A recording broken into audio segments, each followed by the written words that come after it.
Well, welcome everybody to the second panel of the day, and I appreciate our uh, expert participants. And I apologize for reading off of this, but I want to welcome the Associate Professor at St. Thomas University, Leslie Scabora, and Dr. By Brian Beatty from San Francisco State University. He's a professor of instructional design and technology, and as Jerry likes to say, the father of HyFlex. And Glory Hink from also University of St. Thomas and senior instructional designer. And then I'm Jean Samuel, and formerly in the community college space, and now kind of a freelancer, and thankfully really enjoying being an advisor for the HyFlex learning community. Brian, is there anything you want to say before I start? I'm going to be throwing questions out there for the panel, and then, of course, any questions from the audiences, participants are really welcome. Well, I always appreciate the opportunity to have a panel discussion, and I also love hearing the questions or the comments you guys might have in chat. So I think most of us will have the chat window open so we can see what goes on if you post in there, and we're happy to be interrupted with your interaction really at any time. I hope that's fair to say. That sounds great. Thank you. The first question is the reality check. It's much of the conversation around AI focuses on policies and predictions. In your own HyFlex teaching or learning environment, what has surprised you most about how students are actually using AI? Is there anyone who wants to open with that? I knew that. Go ahead, Glory, please. Thank you.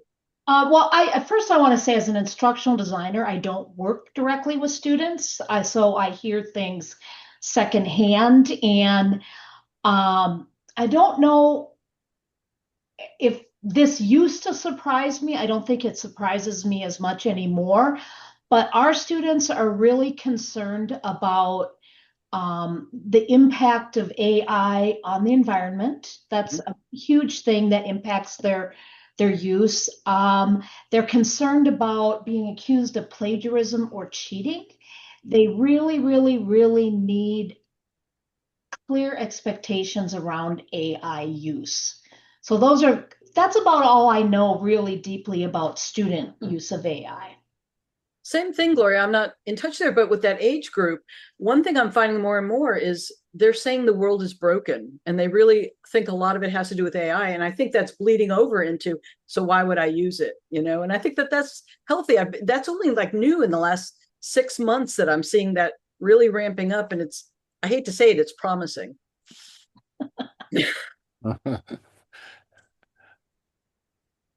In my work at St. Thomas, I work with undergraduate students, and what I'm learning from them in their use of AI is a hesitancy. So I concur with what both of you are saying. I think there's a hesitancy, but there's also some dabbling, right? But I think they're in a space where they are a little bit unsure because they're I think there's sometimes mixed messaging, right? Where there is, guidelines in classes that restrict the use of AI, that prohibit the use of AI, some that engage with it in various ways. And I think that there's sort of a continuum of the way that it's being used and the way that students are experiencing it. I can share that some of my students have shared with me that they use it to do study guides to prepare for exams. Mhm. And I think that will maybe I'll say a little bit more about that as we get further into the panel and deeper into the questions. But I think they're exploring it in different ways, but I'm not sure how adept they are at using it. But I also think they're hesitant, which just sounds a little bit all over the place, but I kind of think that's how it is, actually. Uh, so I was surprised to learn that most of our students who are using AI do not use it within the university protected data environment. And I think there's two things going on there. One is the mistrust of the university that they're not, spying on them in a particular way. And the other one is, I think, not understanding the implications of that as far as, where their data is going. And I think maybe that is I don't know, maybe it's a social media / generational thing, because I made a decision 20 years ago not to use various tools like social media tools back in those days, whatever they were, maybe early Facebook or something like that, in my courses, because I didn't want students to feel like they had to connect the personal interactions of their life with the professional interactions in a course. And I know that there are a lot of people who use social media tools in their teaching and with their students and do it quite well. I just have chosen not to do that because I wanted to have that clean separation. In part also because I don't like using those tools myself. And so why would I make myself use them just to interact with students? So AI, there may be some similarity in that kind of distinguishing between what I will do and what I won't do and under what situation I will be or not.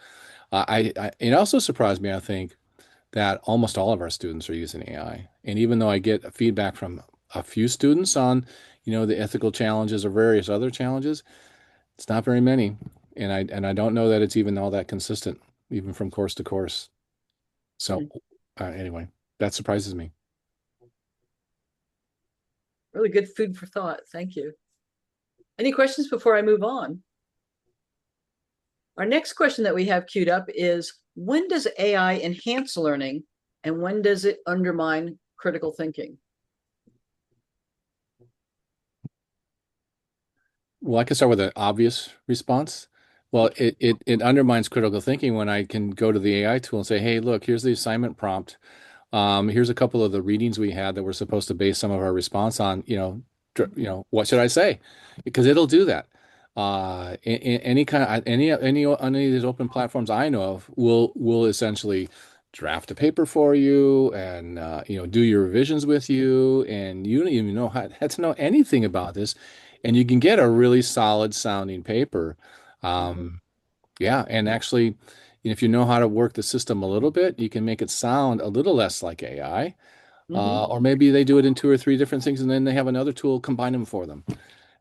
You can create really great work without it. Why? It's being done professionally all the time outside of a classroom environment, and in many cases, that's okay. This is a challenge, isn't it? It's okay professionally in many areas, and even some work tasks are going to start expecting you to be able to do something like that.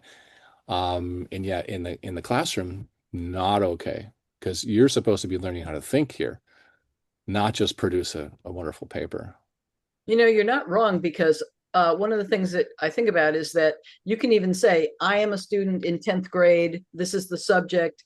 This is expectation. Yep. So they can make it appropriate to that age too. Yep, that's right. Gloria, I didn't mean to cut your little hand. That was no, good. I have a couple of thoughts on this. One of the things that when I do trainings for faculty development, I ask faculty to test their assignments. I say, take your assignment, put it into AI, see what it generates in 30 seconds, apply your rubric to it, and then think about what you might need to do for that assignment. So I think that, it's students are going to benefit from it, and it's going to improve learning when assignments are structured in a way to guide them through those processes.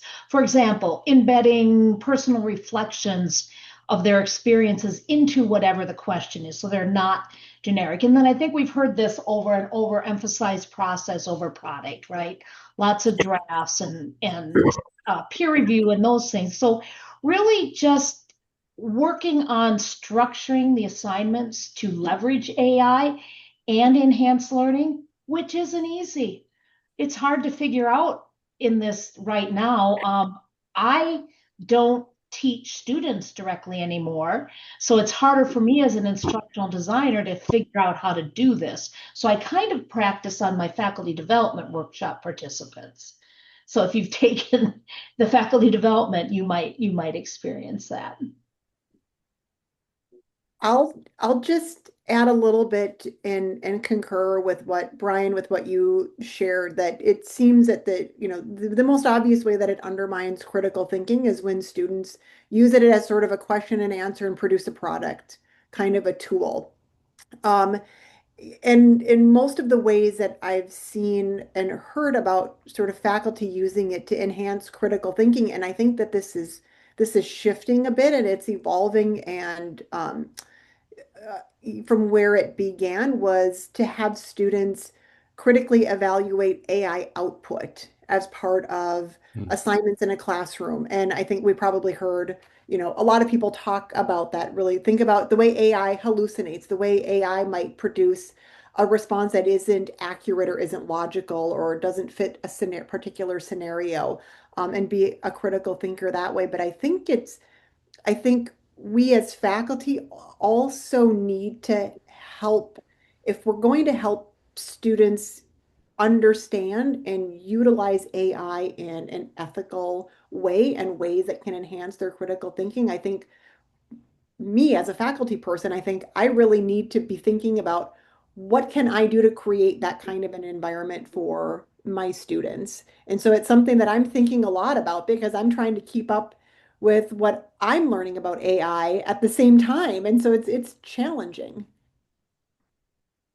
Gloria, I have a question for you, and you don't have to answer this, of course, but in your professional development workshops, when you give faculty tasks to do, like things they have to create, would it bother you if they completely use the AI tool to do that, or is that something you would encourage? It depends. Good. Okay, It, that's what I thought you it, might say. it depends on what my instructions were, Oh, right? And one thing that we're moving to right now, I learned so much at the UCF Teaching with AI conference. I haven't, and Leslie was there with me. I haven't had a chance to synthesize it. I'm trying to. Um, but there was a lot of talk around disclosure of your AI use and modeling that. So, for example, I'm working on putting together a library of disclosure statements like I use AI for this conference presentation to brainstorm and whatever I did. And the final result was thoroughly reviewed by me, the human, something like that. Just so you model that with students. And so um, I don't know. Does anybody else use purpose task criteria for assignments? Transparent teaching, where, for every assignment, like in Canvas, you have purpose of the assignment, the exact task, and then the grading criteria. So yes, tilt. So what I'm going to do is add AI rules for that each assignment, the AI, how you can or can't use AI for that assignment, right, to purpose task criteria. And then I'm also going to put in a disclosure statement of my AI use at the bottom. And if you'll notice, I posted a document in the chat redesigning assessments. And within that, I did put a really brief disclosure statement about how I use AI to help it. So the biggest thing about using AI, I think, and this is just kind of out of the blue here, but don't trust any outputs. You got to look at everything. That's kind of a bottom line for students too, is letting them understand that you always have to look at what it gives you. Did I answer your question, Brian? Yeah, I think that how else could you answer it, right? It depends. But as far as the AI use statement, I've started building that into all my assignments. It's one of the criteria now. It's actually shows up in the grading rubric. So they might, in some assignments, it might be 10% of their grade is to provide a paragraph or two, however long it takes, to tell me how they used AI, what tools they used, and how they used it, et cetera. And so they got pretty good by the end of the course of including that without being prompted again for it. I hope they're telling me mostly the truth, and I believe many of them, if not all of them, are. But I also wanted to make it clear that even if you're not using AI, tell me that too. Tell me that you didn't use it, and you can include a rationale if you want. It's up to you. But I want you to make sure that this is a conscious part of your completing this assignment in this kind of controlled learning environment. This is the thing of the day, right? We have to learn how to be transparent about this so that we can be better at understanding when it helps and when it doesn't help. And I don't know, maybe if they don't tell me everything they're doing with AI, I don't know, maybe they have a little problem with that and they won't do it that way in the next time. I don't know. that I was think one of the problems with the disclosure is like when Leslie and I were collaborating with our conference presentation for last week, keeping track. We went back and forth so many times between so many tools. She'd iterate, I'd iterate, we'd go back to AI, we iterate some more, and then we go back. So it's really hard So I think they have to be rather generic because it could be like, I don't know, it could be really challenging otherwise. I think that's a real issue is, when you're adding more time, it has to be meaningful time. And that's a lot of maintenance that although it's meaningful, it probably would get dumped. I was going to say that when I first was doing the GPT I was working on for assessment, I was trying to create a grading tool and I was really happy with it. And it actually had a lot of this stuff as the under the hood requirements for the student. And then I realized, especially talking to Brian, I don't want a grading tool. I want something that is an assistant, basically, and something that doesn't grade. And I don't want to take the teacher out of it. And so that actually got dropped and put in differently. There was something someone said up here. You can go on. I was going to catch it after. There's a lot going on there. Something about based on research, the output of AI assistance and feedback. Oh, well, I don't know what it was. We'll proceed. Do we want the next question? Do we have any questions? Stop, or did Ozma have a question? Yes, that's a great discussion. So the issue that I have, like for example, when I teach math, so we do not have that much of like worry about writing and stuff like that. But we do when we teach online, we have a lot of like discussion board like discussion. We give a prompt and we want the student answer them. Especially when I teach statistics, like one of the activities that we giving them scenario and say, hey, pick the best sampling method for this scenario. And I look at my student responses in the discussion board for the post and the responses to their classmates' post, and most of them they're AI generated. Like I can tell from the content, from the organization, from how it's written, like I can tell right away there, this is an AI.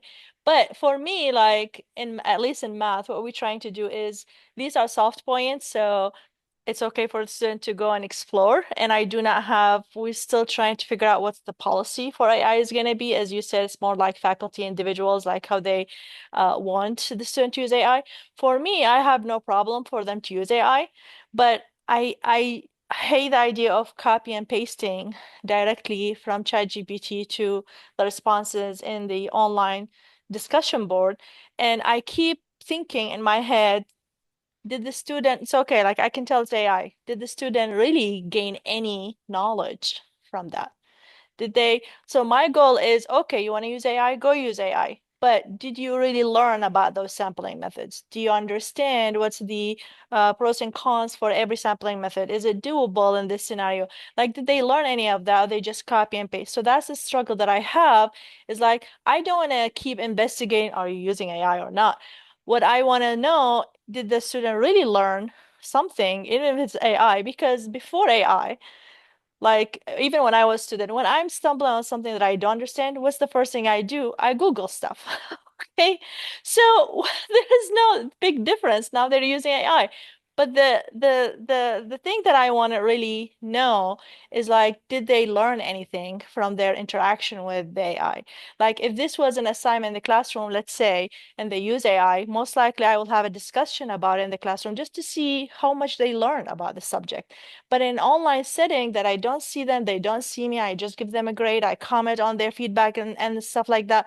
How I would measure, that's why I was very interested in that what was it, like VLC discussion that we had. Like I want to know how much learning they really like happened from their interaction with AI. So is there any way someone can point out and say, okay, if you don't care about they're using AI or not, this is how we can measure or like see if they really learned from that experience with interaction with AI about that subject or concept. Thank you. Thank you. Thank you, Asma. Can I react to that? Yeah, please. I'll put this in the chat too, but I think you hit on a great point. The goal is learning, right? And I think when we're developing our instructions as a designer or as a faculty member, oftentimes it feels like the goal is you follow my instructions, right? You do the things we're asking you to do. And we assume that we're gonna understand their learning, and to some extent we can. I think what we need is a better way, and this is, I think, in our assessment community, this is a huge conversation. How do we better understand what people are actually learning? so that it's not focused on just are you doing the process? We believe in the process, right? But sometimes people can learn even if they're following a different process. That's really hard to kind of put into a policy statement. And that's I think that's just part of the kind of the challenge with teaching and evaluating what someone's learning. It's not a business where we're just looking at task performance.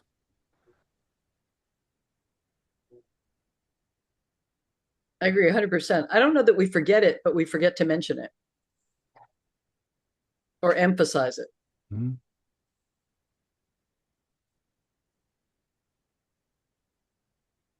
We've gone quiet for a second. Should we move on to the third question, maybe? Oh, yeah. I can't get past asthma and math because I can't tell you how many times I've had to correct chat GPT, for example. Claude's pretty good with writing and all. And I'll be like, it is math. I'm like, you're wrong. And it'll maybe 3 times I'll have to tell it it's wrong. And finally it's like, oh yeah, my bad. And then it'll correct it and it'll still be wrong. And like maybe the third or fourth time it's like, oh, now you got it. Oh my gosh. But anyway, so that's a caution to the students. And again, I think that comes from how busy it is and maybe how often I don't clear my chats for new ones. I'm going to put the topic in here, which is how do we create assessments that are both process oriented and AI resilient?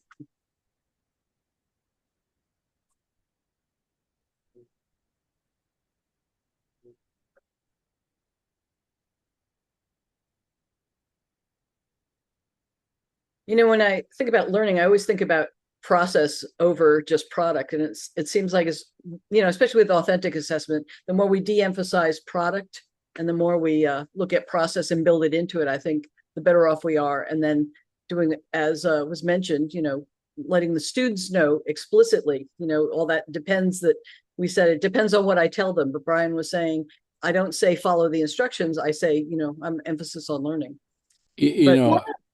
Go ahead. Go ahead. No, Glory, go ahead. I was waiting for someone else to start. One of the things I did, and at time zone challenge here again at 3 o'clock, I guess, Eastern time.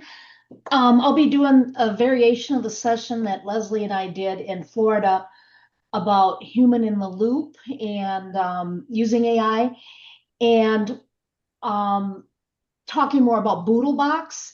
Boodlebox was a sponsor. A couple of you were at the session the last hour, but you can get a free Boodle AI account if you choose, and you can run the bots that I'm sharing. But I put a bot in the chat, and that bot was developed specifically for Dougherty Family College, an assignment they were doing to try and onboard and introduce their students to learning with AI. So what I did is I developed a bot that took them through the assignment, introduced them to the Boodlebox platform, and embedded ethics prompts along the way. So what are 3 things? I'm just talking off the top of my head or what's in it, but something like, what are 3 things that you shouldn't use AI for, or whatever. There were just prompts specific to that assignment and to AI ethics in general to guide them into the learning for this assessment and have them think about how what they did could impact their learning, if that makes sense. Mm-hmm. Lori, I love the idea of walking them through an assignment. It's not just video, it's just not just written, but really having them critically think about the assignment before they start. I think that's fantastic.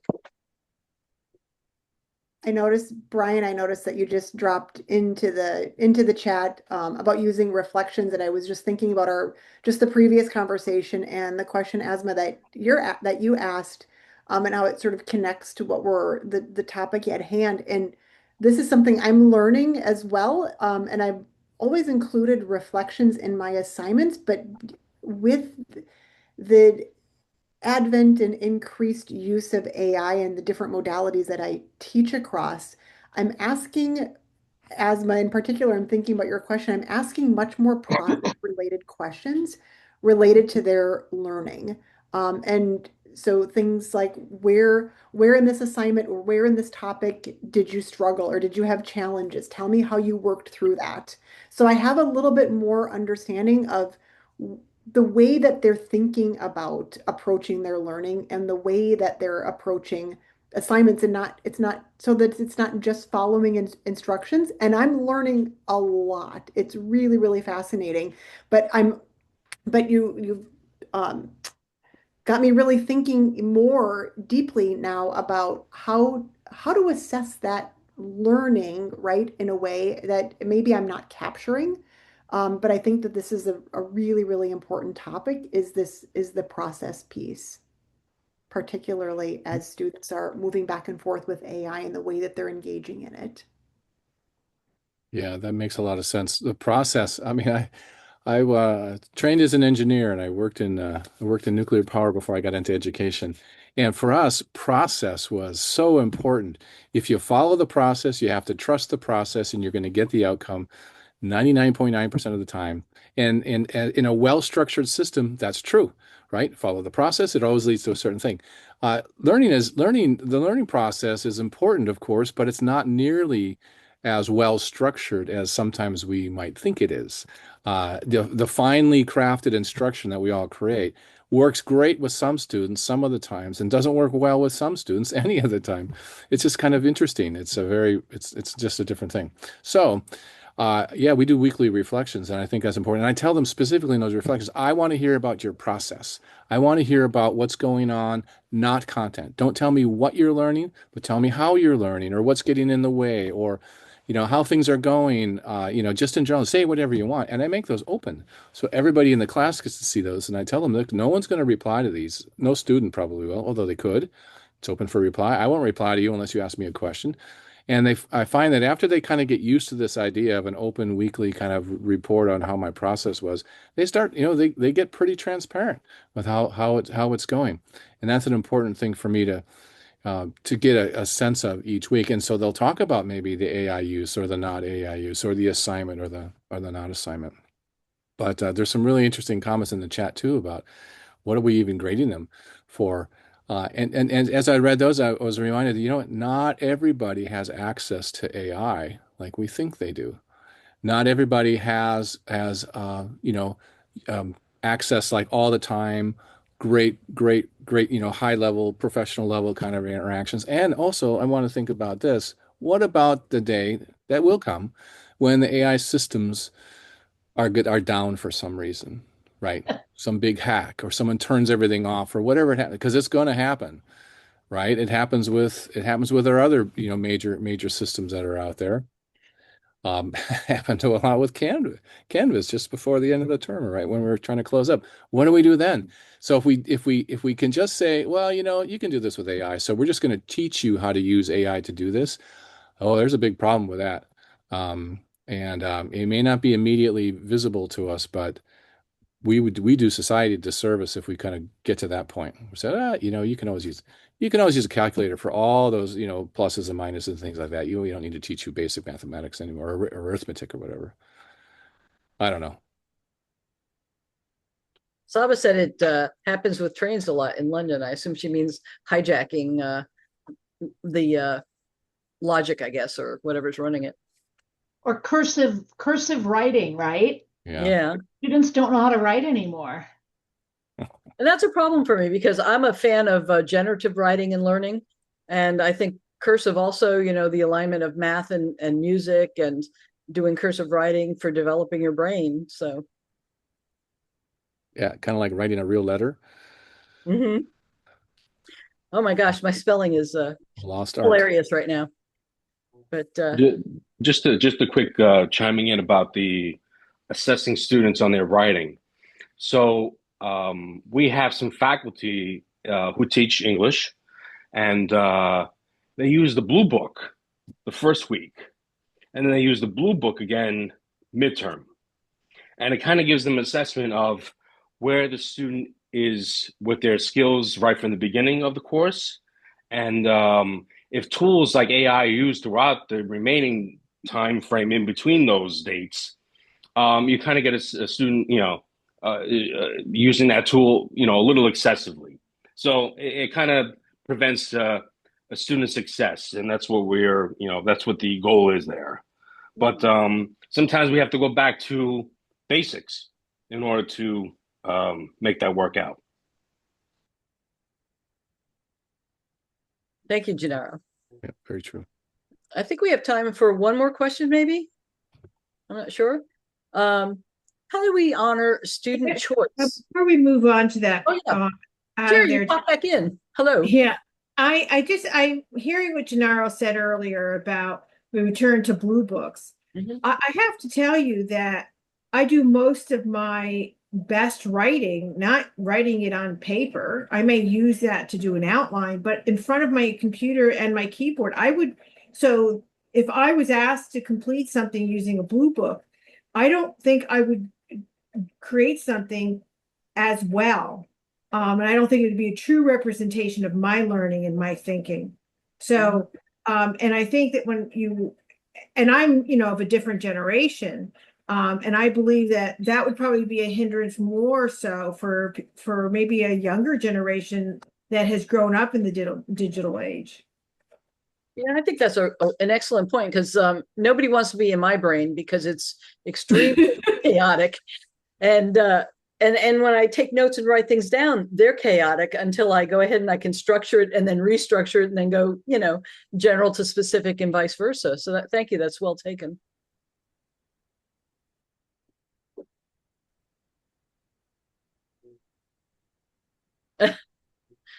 I got you, Nancy. Let's see. And Angel says, yeah, that they have writing workshops for brainstorming, but not to be written in class. That reminds me of just the early days of asynchronous learning.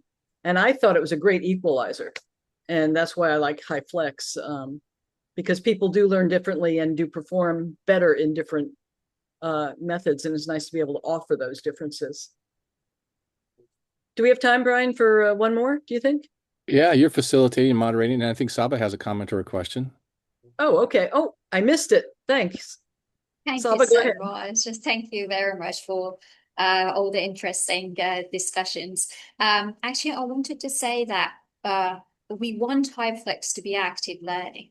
And one of the things that I have experienced in my classes is that if we break the marks into very small parts, and having like assessments for those active learning synchronous activities that we have in classrooms or asynchronous activities that we have, instead of having two big chunks of like assessments in the middle of the term or at the end of the term, that would solve many of our problems. But many institutions still limit that like process-based assessment to 10%, 20%. But in one of the institutions that I worked with, we increased it to 40 to 60%. And it really made a difference because then the final assessment would be a reflection of what they have learned.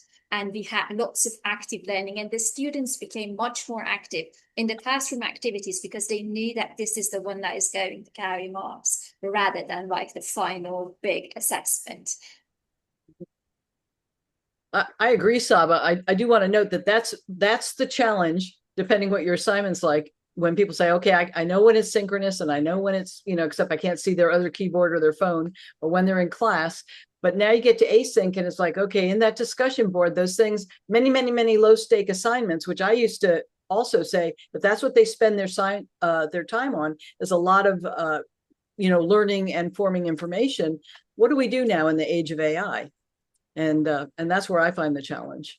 I didn't mean to, turn it into a different topic, but I definitely well taken.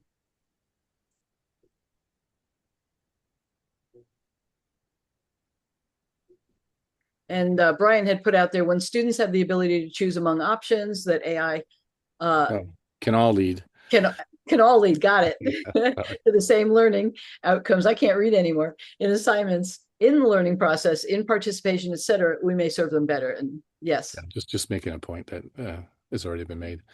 Can we have the last question, Jean? Yeah, not the fourth, but the fifth. I don't know. I don't have the list. Let's try it. Okay. Oops, it says one, but ignore that. Reuse and course design. The principle of reuse encourages learning artifacts and activities to benefit students across modalities. How are you using AI to create, adapt, or extend learning resources across in-person, synchronous, and asynchronous environments? Leslie, why don't you start? Because You I know know, you're doing that. yeah, so I teach across multiple modalities throughout the academic year, and um, Glory will share probably a little bit more about what some of the work that we've been doing in a later session today that reflects some of this work. Um, but one of the ways that I engage with my students, and I'll just use this as a very specific example, I teach undergraduate human anatomy. And so whether my students are asynchronous or in the classroom, um, I've been using Boodlebox, which has been a terrific tool to build case studies in human anatomy. So AI is assisting me in doing that, and it's a very iterative process. But one of the tremendous benefits of being able to use this as a tool to help is to create activities that I can have students doing in the classroom on that same case that can be taken then to an asynchronous model to either finish or to start and vice versa. And so it's been terrific in terms of a tool to um, sort of boost my creativity and really think about ways that I can have students engaging with content, regardless of whether they are in person with me or they are online, sort of live online or asynchronous online. And so I'm using AI in that way to help me create and diversify assignments that so I can use them across multiple modalities. Can say a little bit more about it, but I want to give everybody else an opportunity because I know we have. Well, I'll build on that just briefly, and that is that AI can better help you. Equivalency is important, right? There might be different activities, but you need equivalent learning outcomes. They have to learn the same things. And I think AI can help you manage that a little bit better.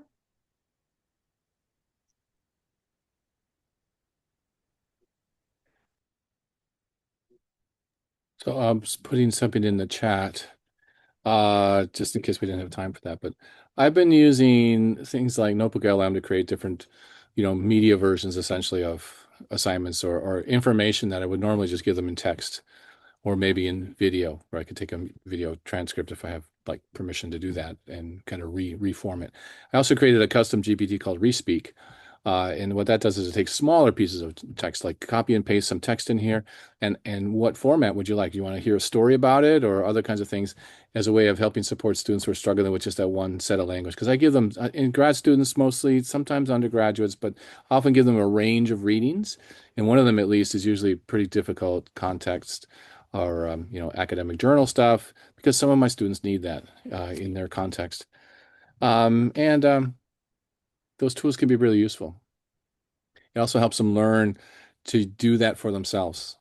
Look, this is one way you might use this tool to support your learning, not to replace it, but to have it rephrase things. Because this is what I would do if I was a faculty member trying to get them to learn this, and I saw that, oh, we just talked about this concept and they're not getting it the way I explained it.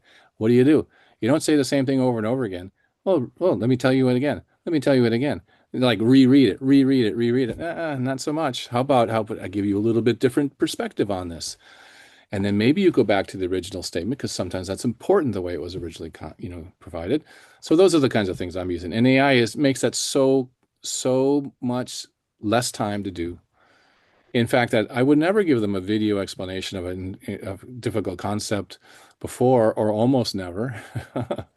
Now I can do that relatively easily. And honestly, I'm not always happy with exactly how it turns out, but it's good enough for our uses now. If I was doing that more, if I was doing this like for a professional product that's going to be sold, not doing it with a tool like that.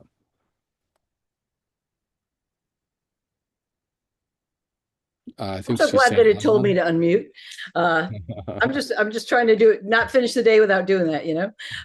But I don't even know what I was going to say. Looks like we have Ozma has another a hand comment or up. question. What's that? Ozma. I have a comment very quick. You mentioned Notebook LM, and I haven't used it yet, but one of my colleagues in my school, he used it, and it was like a faculty discussion or something. And he took an article that's really good about like active learning, all of that, and it was like a big piece of reading, and he changed it to like a dialogue, like through Notebook LM. It was like really like you look at the video, it's like a podcast or something, Mhm. and you can learn about that article. And I was like, oh, this is amazing. So for the student who hates to read, or for example, like non-native speaker, my reading rate is very low. Okay, so that will be very something like very interesting and actually a good resource to help those students to accomplish a lot using an AI instead of like really, taking the time. Especially a lot of students, they say, I work full time, I have other classes, I do not have time to do that. So that will be something very interesting, like a good AI resource to like incorporate in the classroom. Thank you. I kept hearing my students talk about it, and I had never seen it or used it. I used it once, and within like 24 hours, I decided I'm paying for that because my university is not going to pay for it, and I can see so much productive use of it for me to provide these resources, not just for students, but for other reasons as well. So it's one of the few things I pay my $20 a month for. Well, I think we're at time at quarter till. Is that correct? Yeah. Okay. And I'm in the same time zone as Glory, so that's why I'm double checking. But I don't think it's going to change our hours. I really enjoyed our conversation today, and I thank you all for attending the conference as well as this panel. And please feel free to, I can't speak for everyone, but I believe that the panelists feel that way. Contact us, let us know, what you're doing and how we can help. We're just very excited to see HyFlex adoptions all over the place, or as Glory also said, multimodal learning and teaching. Thank you, everyone. Thank you, Thank you, everyone. everyone. Bye.